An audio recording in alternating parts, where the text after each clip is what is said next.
Right, Kieran Donaghy joins us next on OTB AM to talk football. First, here's Nicky Brennan on last night's Off the Ball.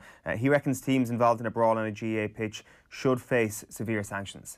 You can't argue with the facts. These things have been going on, and there's been a level of indiscipline that is simply cannot be tolerated. In the overall scheme of things, I suppose it is in the minority, but I totally would not argue with anything you're saying there. Those incidents are very unsavoury incidents and cast a very dark shadow on the association. As well as that, the GAA has over long periods of time addressed quite a number of those issues. But you know as well as I do that as soon as there is a penalty imposed, and Enda alluded to there a minute ago, people will start looking at how we can appeal this, how we can get out of this.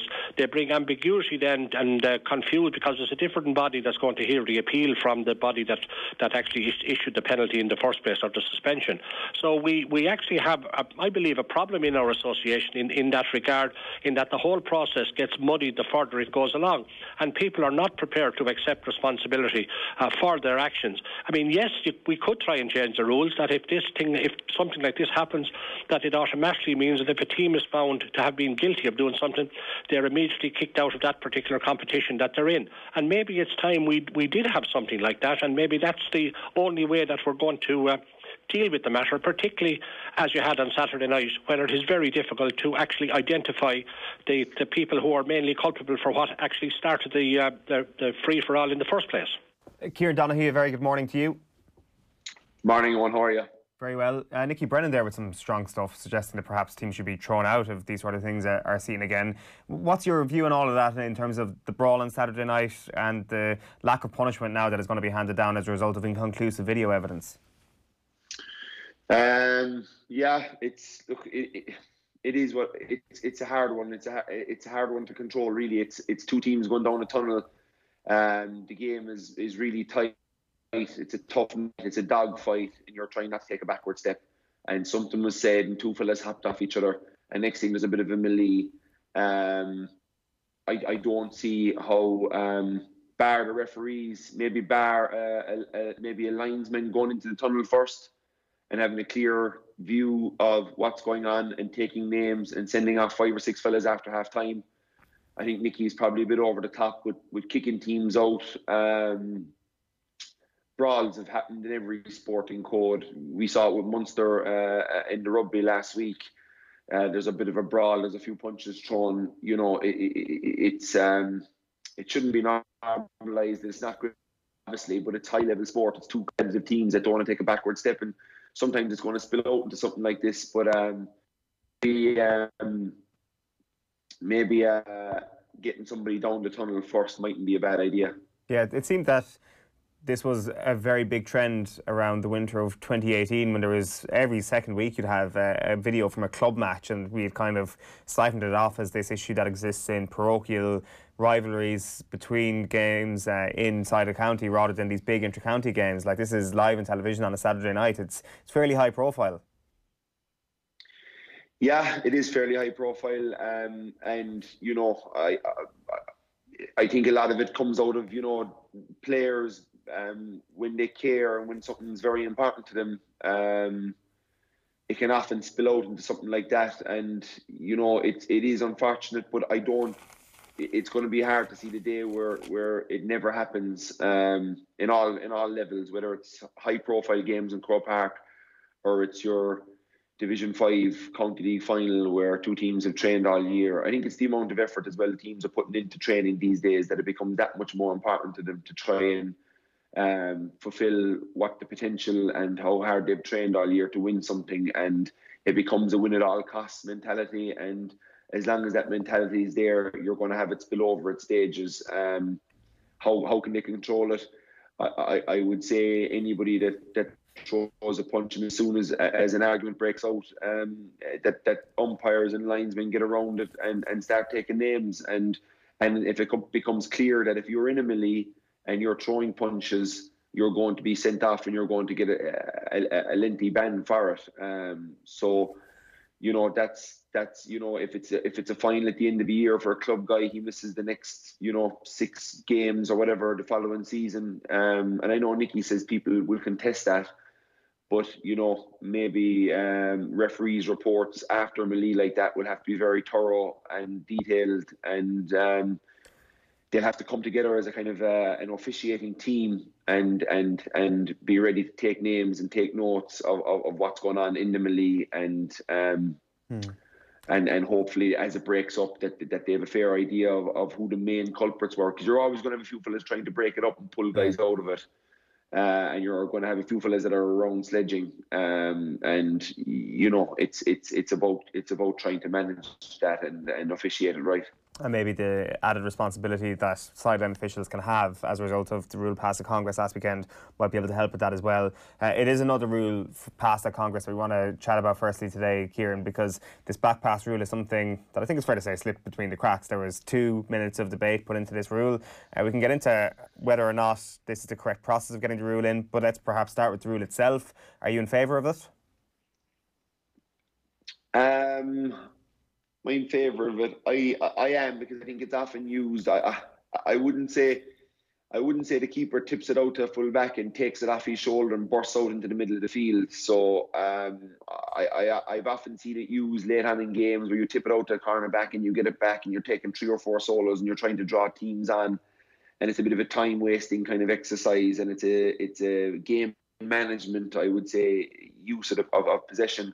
So I don't have any major issue with it. I don't think it's going to be the end of shot kickouts. I don't think it's going to be the end of keeper involvement. I think keepers are going to become much more involved. If you see the likes of, especially Morgan the last day, he didn't do too much of it on returned kickouts straight to him. I think he had 2, but the rest of the time he was just getting involved, just getting out wide, becoming the extra man for his team, making it 7-on-6 coming out, and he was able to get the Tyrone team into the gale of breeze out the pitch well, and I still think you're going to see that. And I think keepers will still go short, and I think it still may encourage more long ball out to the middle, and maybe more accurate long ball set plays out there, getting it where you're getting it on the 65 and you're turning towards goal. And I think that's going to be, at the end of the day, a more exciting game for the fans.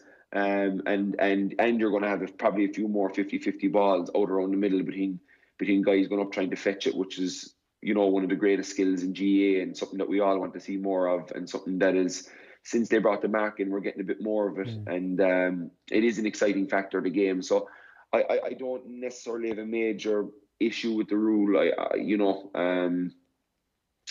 I don't think it's going to hugely affect goalkeepers. I'm not a goalkeeper. Maybe they like to tap it out and get it back, or maybe they like the option that if they can go short and a fella runs in and gets it and there's a defender close on him, that he can slip it back to him and the keeper can then become involved. I think that's a more game tactically on the game that we could do without, to be honest. Yeah, it's interesting then, kind of with regards to what happened at Congress on Friday night. And to be honest with you, Kieran, I'm actually on your side. I think this is a good rule. I think it might benefit the game positively, but it's still only got 2 minutes of conversation.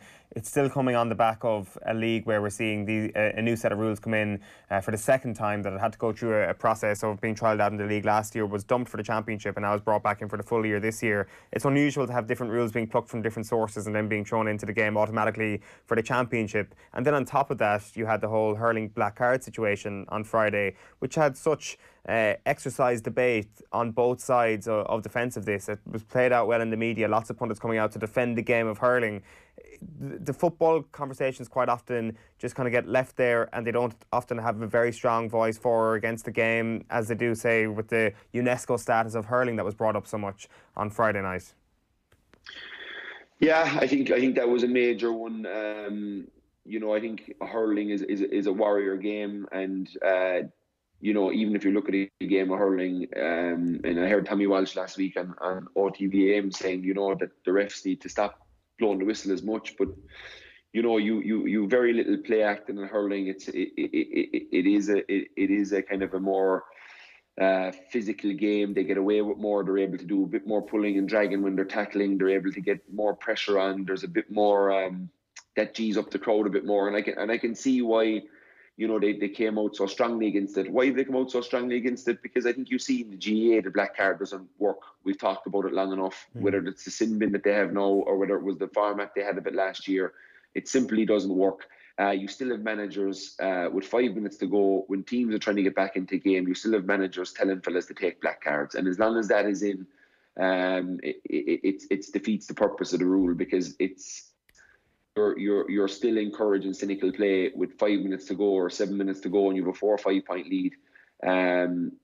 If a guy breaks through on goal inside the 21 before he gets to the penalty spot, I'd say you'd be still told to take him down. Don't let him through one-on-one. So the rule doesn't work, and I'd say the hurling people saw that, and I'd say they said, "No, lads, not for us. We don't need this in our game," and rightfully came out and defended it. And just on that, Kieran, is there a slight concern here that there isn't enough of a debate around these football rules that are actually going to have a material impact on the game? Yeah, there probably is. Yeah, maybe there should be a bit more kick up of it, and I think if there's any more, I think football people right now are sick of rule changes. They're sick of tweaking our game. They're sick of messing around with it. I'm sick of it, and I think a lot of the fans are sick of it. They just want to be left play the game that we loved since we were young. They want to be left get on with it and just get back to I think we're going over the top with a lot of the stuff we're bringing in. And it is, you spoke about Congress, and 2 minutes to bring in a rule that greatly has a big difference for goalkeepers in our game, and the way they may like to play. And there could be teams out there that wanted to play 1-2s with the keepers all day that we don't know about yet, because they were probably keeping it for championship or something that has majorly affected them now. So, maybe the football people do have to come out, and maybe the next time that they're trying to bring in new rules and changes, we should be kicking up more of a fuss about it. Is the slew of rule changes a reaction to Dublin's dominance over the last few years, because of Dublin's dominance being predicated in part, only a fraction, but in part to Stephen Cluxton and his revolutionary kick-out technique, that you had a mark being brought in to encourage high fielding. You now have the goalkeeper not getting the return pass immediately from his defender. Is this all just a little bit too reactive in terms of what we've seen? I don't think so. No, I think Stephen Cluxton rarely plays 1-2s. I would say his forte was that he was hitting for the 60 yards from goals, which is, I think, what the new rule will encourage, actually. And his thing was patterns of movement by his players out the field, and he was a great man to put it into space, and is a great man to put it into space onto the run of players. So I don't think it's, I think the mark was something where we were getting very, very little, maybe 7 or 8 50-50 kick-outs a game out to the middle of the field in a championship game, which became boring to watch. It became a complete running game. So I think the mark has just encouraged people to put it out there a bit more. And look, as I said earlier on, and what makes hurling so exciting, so many 50-50 balls, so many long diagonal balls in around the house, out to corners, 2 fellas going for it, an absolute war zone to get your hands in possession. That's what people love about hurling. And I think, the mark from the kick-out has worked. And I think the other mark could have worked as well, but they made a bit of a balls of it, the way they brought it in, and the tweaks they made to it. If they'd left it as simple as a 30 or 40 metre pass, which would actually just encourage a long ball into your full forward line from the 45, rather than this 20-yard ding pass that we're seeing now, I think that could have brought a great level of excitement to the game as well, and a reward for a player going up in a crowd of players and catching it and landing on the ground and being able to take a mark and tap it over the bar. I think that would have been a great thing for people to see. Although in its current format, I can see major flaws with it. Yeah, we are seeing, though, on this level, especially in the kickouts, some unreal football. I think that passage of play in Donegal-Monaghan on Sunday was just fascinating, the way Monaghan pressed all the way up on the Donegal kickout, because Sean Patton was kicking into a wind, and Sean Patton backs himself, kicks it all over the Monaghan players. Rory Beggan takes a black card, Donegal score a goal. Just a breakdown of a fascinating tactical approach in terms of pressing against the kick out, and unbelievable execution from the goalkeeper. This is the sort of game we want to see in the modern era. Absolutely, yeah. Look, we were talking about different ways to approach the game, and Tony McEntee was saying that there's only don't mix it up too much. The press shows you the press you can do from set plays, but I think you can also do it from open play. And if you push your team up and say, look, make a rule that look like you're always 70 yards behind the ball. So if the ball's in with the corner forward, your whole team is kind of pushed up, ready to press. It can be something that's used to get you back into a game. So you're losing a game by 7 or 8 points with 20 minutes to go, and you need to generate momentum. You need to generate getting the ball back. Certainly looking at these type of presses can work both, as I said, from set plays and open play. It was fascinating the last day. Patton, we played against him this year with the Tralee IT, and we were using presses at different stages, and he was playing with the Garda College, and I was slow at certain stages to go into the press because I know the boot he has, and I know how long he can kick it, and of course it's a huge danger. And the one mistake the Monaghan lads made the last day is when you're that last line of that press, you cannot let the ball go over your head, so you have to be punching that ball back in. I think the two Monaghan fellas got caught up in each other and wrestling with guys, and it allowed it to clear them, and it bounced, and away Monaghan went. And it is a huge risk or reward tactic, but it is great to see it being used more, and I think it will add a lot to the game because it does generate excitement. And as I said, there's various times you use it. You use it when maybe the game is level with 20 minutes gone and you want to try and get a bit of momentum before half time, and you slap it on. But look, it's been used in basketball for centuries. The press has been always a risk and rewarding game. When you put it on in basketball, teams can dice it up and cut through you and get an easy layup, and everybody's kind of looking around going, oh, well, that didn't work. But then you have a press on where you get 3 steals in a row and they turn it over 2 times and they're forced to call a timeout. Well, you don't really have a timeout in GAA. So if you can get it right and you can have your guys in the right position and you can have it, the rules fairly well set down where fellas are supposed to go and what way the keeper goes when he's kick out. What is the plan of attack on the ball? What's the plan of attack on weak side? What are your 2 safety guys doing at the back? What's your goalkeeper doing? We saw Rory Beggan probably did most things right the last day. Really, Bart just take down the guy. I think he kind of half went to take him down and then didn't, and still got the black card, but they still went through and walked it into an open goal. And we conceded a goal against UL this year with Tralee with something similar, and but we stayed in it and we got it back, and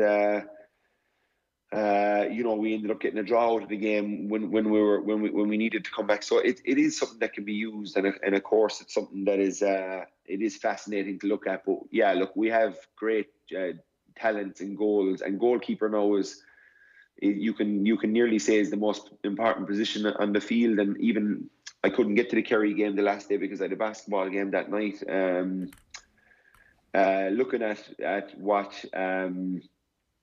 Looking at what Kerry did, and I know Shane Ryan came out the field at one stage and he just made a sloppy hand pass and turned it over, and Mayo ended up getting a goal. And the radio Kerry guys lost their mind about what was our goalkeeper doing 40 yards out from goal, and we've moved on from that.